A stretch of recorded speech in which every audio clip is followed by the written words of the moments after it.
Here we go. Stand by, please. Rolling on 6. On You're 6. quite good. Yeah, here we go.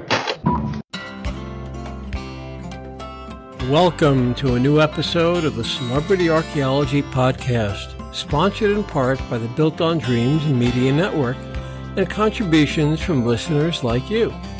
I'm your host, Adam Scull. If this is the first time listening to the podcast, welcome. If you're a returning listener, thanks for coming back. Our goal is to preserve the cultural heritage of celebrity photography from decades past for the benefit of future generations.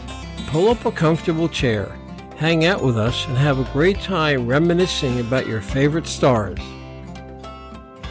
Bella Sophia Loren, the ageless Neapolitan beauty, is shown in a photograph from 1984.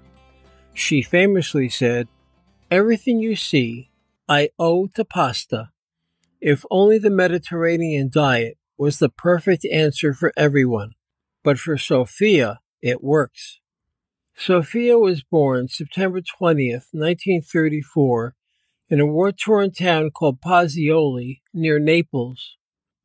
To escape from her surroundings, she often went to the movies. When I saw the movies, I forgot about the war. I forgot about hunger. She was raised by a single mother who had aspirations of being an actress herself. Her mother won a Greta Garbo look-alike contest, but her parents wouldn't permit her to go to Hollywood for a screening. Loren was so thin in her younger days that the neighborhood kids would taunt her and call her Toothpick. She went to Rome and entered the Miss Italy beauty contest, but didn't win. The contest did garner her some attention, and she was offered roles as an extra in films, most of them uncredited. Sophia caught the eye of director Carlo Ponti when she was 17 years of age.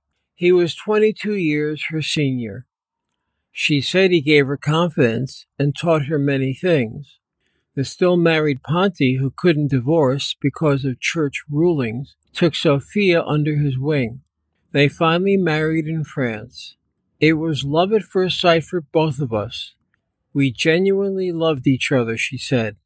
They were married 41 years until his death in 2007. They said her eyes were too big and her nose too long, but Sophia stuck to her guns and stayed with her natural beauty. In her memoir, Yesterday, Today, Tomorrow, My Life, Loren describes going to Ponti's office for a test screening and the cameraman saying, "She's impossible to photograph." When Ponti, an Italian film director and Loren's late husband, later suggested she try softening her dominant profile, she refused. "I didn't want a small turned-up nose," she wrote. "I knew perfectly well that my beauty was the result of a lot of irregularities all blended together in one face. Whether I won or lost, it was going to be in the original version." Sophia's desire for children and her many miscarriages were well documented. After being told that she could never bear children by a doctor, she sought the advice of many experts and eventually gave birth to sons Carlo Jr. and Eduardo. The pairing of Italian star Marcello Mastroianni and Sophia in many films was said to be one of the most popular pairings in screen history. Her other co-stars included Cary Grant, Clark Gable, Marlon Brando, and Richard Burton, to name just a few. It was during the filming of Houseboat that Sophia and Cary Grant had a romance, but he left the relationship brokenhearted when Sophia returned to marry her true love, Carlo Ponti. 3 of Sophia's most famous films include Vittorio De Sica's Two Women, Yesterday, Today, and Tomorrow, and Marriage Italian Style.